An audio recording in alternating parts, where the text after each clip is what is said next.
Tout doit disparaître au Real Madrid. Le club madrilène veut se séparer de 10 joueurs. Ça s'annonce très chaud. On en parle tout de suite. Vas-y, fais tourner. Le JT de Foot Mercato avec Uber Eats.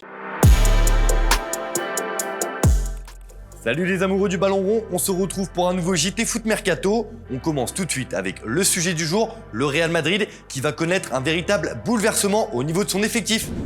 Ces derniers jours, Florentino Pérez a annoncé que son club allait se montrer très actif sur les ventes. Dans un entretien accordé à un média espagnol, le président madrilène n'a pas laissé de place au doute. Nous sommes en train de préparer la saison prochaine, nous avons beaucoup de joueurs et on ne peut en inscrire que 25. Aujourd'hui, nous avons 35 joueurs. Nous avons un grand travail devant nous. C'est donc 10 joueurs qui sont poussés vers la sortie au Real et 160 millions d'euros espérés pour les finances du club. Carlo Ancelotti va avoir du pain sur la planche pour répondre aux exigences de son président. Par exemple, Brahim Diaz ne devrait pas rester après son prêt fructueux à l'AC Milan. L'attaquant pourrait poursuivre l'aventure chez les Rossoneri car le Real ne le retiendra pas. Et ce sont les joueurs prêtés cette saison qui devraient plier bagage cet été. À l'image d'un Dani Ceballos convaincant à Arsenal, mais sur qui le club merengue ne semble pas compter. Des prêts seront privilégiés afin que des joueurs continuent de s'aguerrir au plus haut niveau, mais des ventes ne sont pas à exclure. Et ça pourrait être le cas pour Takefusa Kubo. Après son prêt mitigé à Villarreal puis à Retafe, le japonais pourrait être prié d'aller voir ailleurs. C'est le sens des propos tenus par Florentino Pérez ces derniers jours. C'est une question d'opportunité, nous voulons que tous nos joueurs puissent progresser. Et visiblement, ça ne sera pas au Real. L'avenir de Martin Odegaard pourrait aussi poser question. Le Norvégien pourrait rapporter un beau chèque s'il venait à être vendu. Tout dépend ce que son club compte faire avec lui et surtout si Ancelotti lui donnera sa chance. Évidemment, au Real Madrid, ce qui fait trembler les supporters ces derniers temps, c'est l'avenir de Raphaël Varane. Après le départ de Sergio Ramos, le Français pourrait lui aussi changer d'air cet été. Le PSG aimerait bien frapper fort en le recrutant, mais Manchester United suit aussi de très près sa situation. Ramos parti, le Real n'a donc plus de capitaine. Alors qu'on pensait que Marcelo serait poussé vers la sortie cet été, après une saison décevante, le Brésilien va rester et sera le prochain capitaine des merengues, comme l'a annoncé Florentino Pérez. C'est d'ailleurs la question du jour, Marcelo va-t-il faire un bon capitaine pour le Real Madrid? Comme d'habitude, on attend vos réponses dans les commentaires. Un autre dossier épineux à gérer pour le Real Madrid est celui de Gareth Bale. Prêté à Tottenham cette saison, le Gallois revient en forme pendant cet Euro avec sa sélection.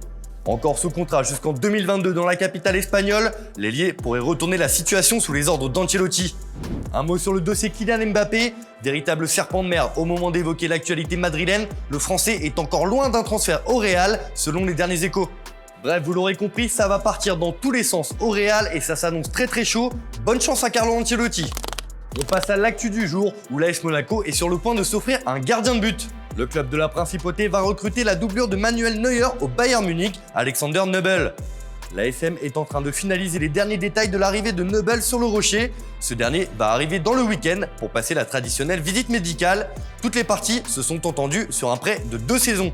Sinon, l'Atalanta passe à l'action pour Jérémy Boga. Selon nos informations, l'ADA veut s'offrir l'international ivoirien et négocie actuellement avec Sassuolo. Ce n'est pas encore bouclé, mais l'équipe de Gasperini espère bien parvenir à ses fins. La probable arrivée de Jadon Sancho à Manchester United pourrait bien faire des dégâts dans l'effectif des Red Devils. Manu pourrait sacrifier 2 joueurs pour l'international anglais. Anthony Martial pourrait être poussé dehors, les dirigeants mancuniens seraient lassés par ses blessures à répétition. L'autre star sacrifiée serait Donny van de Beek, qui n'a pas convaincu cette saison. On suivra avec attention ces dossiers. Enfin, c'est officiel, Gil Diaz quitte l'AS Monaco et file à Benfica. Souvent prêté, l'attaquant n'a jamais convaincu en Principauté et va tenter de se relancer au Portugal. Montant de l'opération, 1,5 million d'euros. Sinon, Arsenal blinde Kieran Tierney. L'arrière-gauche a signé un contrat longue durée avec le club londonien. Une bonne nouvelle pour les Gunners. On termine ce JT avec l'image du jour et celui dont on parle beaucoup ces derniers jours, c'est Jack Grealish. Alors qu'il pourrait s'engager avec Manchester City durant ce mercato, l'Anglais dispute l'Euro. Dans une pastille pour la fédération anglaise, le milieu de terrain s'est essayé au tir à 3 points en basket. Et même dans cet exercice, Grealish n'est pas mauvais.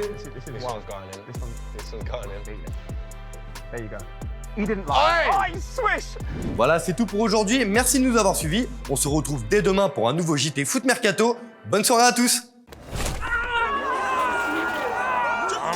C'était le JT de Foot Mercato avec Uber Eats.